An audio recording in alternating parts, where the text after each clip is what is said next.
Systemic economic problems can be explained in numerous ways. You can preach at a conference, make a documentary, or write a book about the history of money. I've always found learning best when you can put yourself in someone else's shoes. I'm Sir Ulrich, and in this video, we're going to follow Hal, a diner owner, and he has a big problem. And whether you're a business owner or a wage earner, this Coin Beast production will address an issue we all have.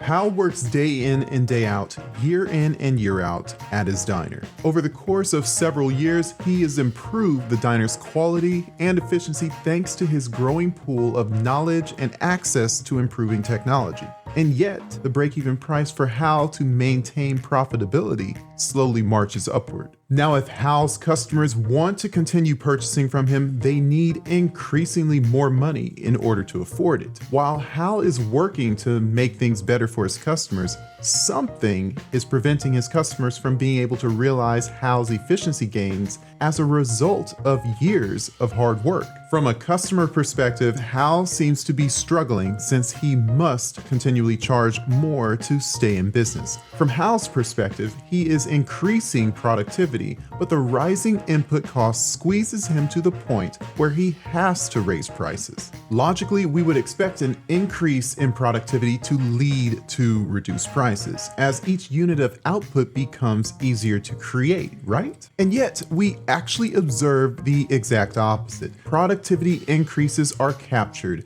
by constant inflationary pressure. In Hal's diner scenario, we have two parties, the diner and the customer. If the diner is becoming more productive, we would expect Hal and/or the customer to benefit. Unfortunately, the benefits for both Hal and his customer get diluted through inflationary policies. Rather than Hal increasing profits or the customer receiving a more affordable meal, the productivity gains are siphoned off via the increased input costs charged by Hal's suppliers. But we can't blame the supplier for raising the input costs because Hal's suppliers face the exact same dilemma. Hal's suppliers' input costs have also increased, causing them to charge higher prices to Hal. And of course, we can't blame Hal's suppliers either because they too face higher input costs. So just where do all the productivity gains from Hal, his meat supplier, and his second-order supplier go? Well, we know inflationary policies are the driver of price increases. The stated mission of central banks across the world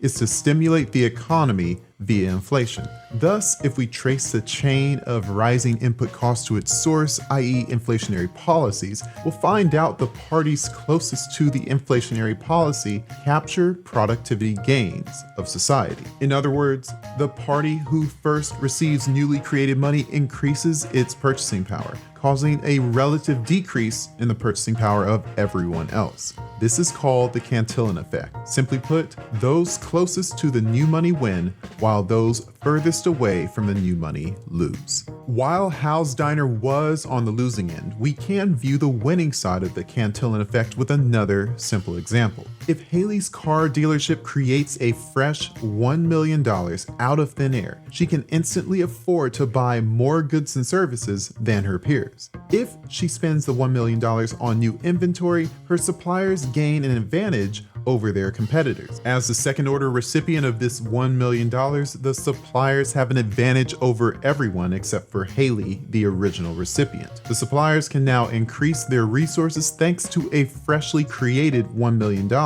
but their competitors cannot. As this $1 million continues to be cycled throughout the economy, each recipient receives a lesser advantage than the person before them. The first individuals to receive the newly created money are objectively wealthier, since this new money has yet to be priced in.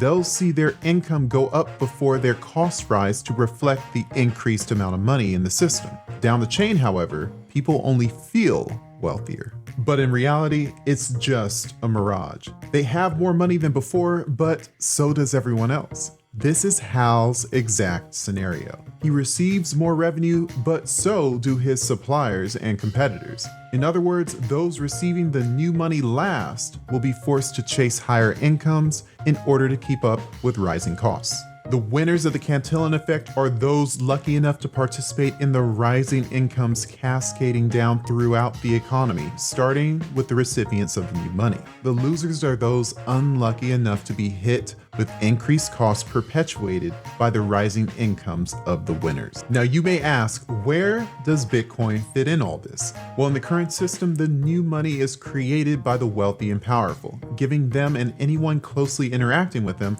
an advantage over everyone else. These people can create as much money as they see fit. But with Bitcoin, new units can only be created by miners that provably contribute hash rate to secure the protocol. Bitcoin's monetary policy is set in stone and verifiable by network participants. Thus, the miners cannot create as many new Bitcoins as they see fit. They are subject to the rules of the Bitcoin protocol, just like everyone else. In short, the existing system allows for those in power to use the Cantillon Effect to a nearly limitless extent, while Bitcoin strictly limits the impacts of the Cantillon Effect.